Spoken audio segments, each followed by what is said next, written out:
Pag ang makina mo ay nag-overheat ay maglo-low oil pressure yan at lalabnaw ang texture ng oil niyan. Agree ka ba? Isa ito sa mga rason mga boss kung bakit napaka-stricto ko pagdating sa engine overheating issue. Sobrang maluba kasi ang magiging epekto nito sa ating mga moving parts. Maayong adlaw mga boss. Ako pala si Boss Jerome. Mazda BT50 2.0 engine. Humantong sa overhauling mga boss. Ang dahilan, overheating issue. Ngayon ay binaklas na natin ang cylinder head nito. So ipapadala natin yun sa machine shop dahil for sure bingkong na yun mga boss. So ito na yung actual image ng ating cylinder liner. Makikita dito mga boss na may mga kunting gas na siya. Pagkatapos ay kumakatok na yung ating piston mga boss no. So malaki na ang kanyang clearance. Ngayon naman ipapakita ko sa inyo ng malapitan ang sitwasyon ng ating piston. Ayan siya mga boss oh. Yan. Ito yung piston number 3. Grabe talaga naging kayod at epekto ng ating piston mga boss kasi nga aluminum ang materials nito. Ito yung medyo malambot kaysa sa liner. Ito yan naman yung piston number 2. Ito natanggal ko na ang lahat ng piston at makikita nyo talaga ang naging damage ng ating piston mga boss oh.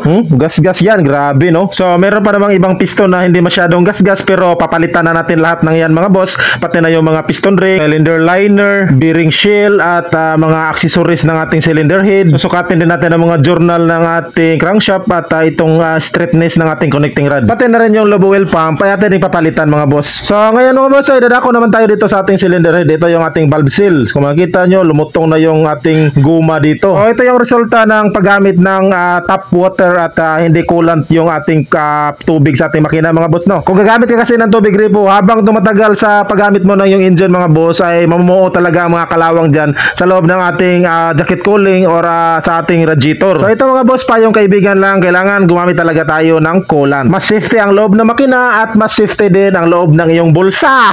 Kano lang naman yan, ang barat-barat mo naman. Red Horse nga, kaya mong bilhin. Yung coolant pa kaya na once in a blue moon lang. So balik tayo sa engine overheating issue mga boss. So itong ating valve guide at ang ating valve stem ay maluwag na din, palitin na. So nagkaroon din pala to ng engine blow by at loss compression at saka hard starting pagkatapos ng maraming overheating. So pag nakaramdam na ang inyong makina ng pag-overheat mga boss, mga 2 beses, 3, ay kabahan na kayo agad niyan at dalhin nyo na sa inyong trusted na mekaniko. Kung nga sa aking sasakyan ay masyado akong masilan pagka medyo tumataas na ng bahagya ang aking gauge sa temperatura ng coolant ay nag-check na agad ako ng cooling system niyan pagkatapos ay nagpa-flashing ng engine coolant. So ang hatol nito ay lahat ng valve guide, valve stem at saka valve set ay palitan na. Pero bago tayo bumili mga boss ay maghihintay muna tayo sa suggestion ng machine shop kung ano ba ang final na hatol ng cylinder head na to. So ayun mga boss, dapat take note nyo lahat ng sinasabi ko dahil siguradong mabubuslot na naman ang bulsa ng mga ari nito. Ayaw, di ba?